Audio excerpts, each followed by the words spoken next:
Tariff war. It could be about to escalate. President Trump announcing that he is no longer waiting for America's trading partners to make new deals. He is sending letters to them dictating the terms of tariffs to countries who do not want to get involved with the United States if those higher tariffs were to kick into gear.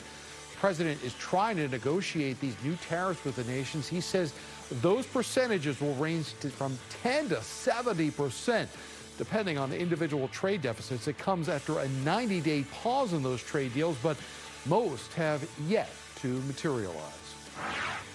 After an intense week on the Hill, President Trump got what he wanted. With GOP lawmakers by his side, the president signed what he calls his big, beautiful bill. House Republicans passing through a massive bill.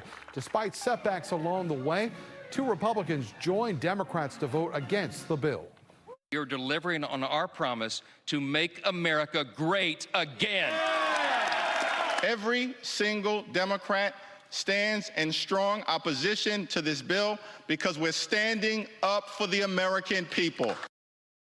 Well, during a massive overnight marathon session in the House and days of deliberation, President Trump made it his personal mission to get the bill passed. Democrats say the bill is a bust, and they say it's going to have new work requirements for Medicaid and food stamp recipients that will leave millions of Americans scrambling for support. The president calls it a major win for Republicans. Very simply, the one big, beautiful bill would deliver the strongest border on earth, the strongest economy on earth, the strongest military on earth, and ensure the United States of America will remain the strongest country anywhere on this beautiful planet of ours. All right, so let's break this down. The massive bill includes $4.5 trillion in tax break extensions, no tips on taxes and overtime, a $6,000 deduction for most older Americans making less than $75,000. The bill also includes $350 billion for national security and immigration enforcement, $1.2 trillion in cuts to Medicaid and food stamps, and new Medicaid work requirements. The Congressional Budget Office says that the bill will add $3.3 trillion to the deficit. Joining us once again this morning, Mitchell Miller, he's the congressional correspondent for WTOP Radio here in Washington, D.C. You look well rested now, but I was following along. Describe that night to us and the ups and downs and whether it was going to pass or whether it wasn't, and what ultimately brought these Republicans back into President Trump's fold. It really was a political roller coaster. You had 2 open votes. One of them was the longest vote in U.S. House history that was held open because they just didn't have the votes. The Republicans, through the middle of the night, there was another surreal moment when Pennsylvania Congressman Scott Perry literally drove home in the middle of the night, and they had to wait for him to come back. They weren't quite clear why he left, but eventually the House Speaker said it was to go get a change of clothes. Then you have Hakeem Jeffries, the top House Democrat, going on for the longest speech ever, 8 hours and 44 minutes by a House member. All of this happening as they're trying to get it together. But by that time, what happened was the Republican House Freedom Caucus, the most conservative group, finally decided, as many predicted they would, that they were going to fold and they were not going to fight this. And House Speaker Johnson knew he had the votes. Maryland Congressman Andy Harris heads up the Freedom Caucus. This vote was basically certifying what the Senate had did just a couple of days ago. And Lisa Murkowski, the Alaska senator, was somebody who was on the fence as a Republican, ultimately decided to vote with the president. Once the Senate voted, it seemed like a fait accompli as this thing moved into the House, but that's not what happened at all. No, there was actually a mini revolt, and as they have done, Andy Harris and many conservatives, as well as some moderates, said, wait a second, no, we don't want this jammed down our throats. We want to take a look at it. But also, the Senate leadership and the House leadership, they know how unwieldy this conference is in the House, and they said, if we try to tinker with this and then pass our own version and then try to send it back to the Senate, it's just not going to happen. So they had to hold it together. That margin got even slimmer this morning, though, because we've had now a resignation from the House Republican caucus. Now, there is a practical and a political side to both of this. A lot of the conservative Republicans had said $3.3 billion adding to the deficit is not where they wanted to go if you're going to be the party of fiscal conservatism. There's also a political angle of this, because once some of these changes, like what's going to happen in Medicaid, and we'll talk about that later in the program, hit, it's going to be after the election. Still, we're heading into a midterm election. How concerned are Republicans about a possible backlash from this bill?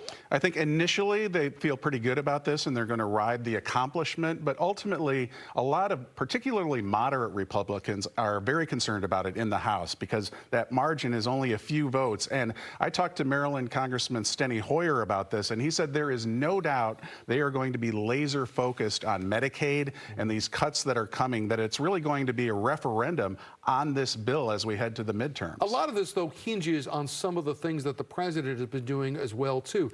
These trade deals are coming due with what they're going to pay on tariffs to some of these nations. A lot of this has to work in order for Republicans to hold on to this very slim majority as they head into 2026. Right, and what you have is this big, beautiful bill, but it's really a very messy bill as well. Just like the bills that were under the Biden administration, they're hard to define. You say it's messy, and there's some weird things in this bill. $27 million to move the Space Shuttle Discovery out of the Smithsonian in Dulles. It seems like there could be better use of that money than John Cornyn or Ted Cruz ripping the Discovery out of the Smithsonian and sending it back to Texas. And by the way, the Smithsonian, it says it's going to cost way more to do that. Are there head scratchers in this as well? Yeah, there's a lot of things that get tucked into these big bills that people are wondering, like, why is, for example, I believe there's $40 million for a museum of American statues, basically, that wants to be that's plugged in there. There's the tax benefits for Alaska that Lisa Murkowski went through, that it literally helps with whaling off the Alaskan coast. So, you know, that's important to the people of Alaska, but the rest of the country may be saying, why is this in this big tax cut bill? And as big as this bill is, in some ways, it's just an opening act because the fiscal year starts in October. They've got a whole nother round of this to go moving forward, Mitchell. Yeah, absolutely. They've got to, later this month, the Treasury Secretary wants the debt limit addressed. That's going to be a huge fight. And then as we get closer to the fall with this new budget, yes, once again, the government shutdown is a very good possibility because you're going to have these two parties clashing 1 year before the midterms, and both sides are going to be digging in. Senate Republican Majority Leader John Thune said he was going to get this bill done by July 4th. There was always questions about this. He was able to finish that. John Thune was able to score a big victory in getting this done.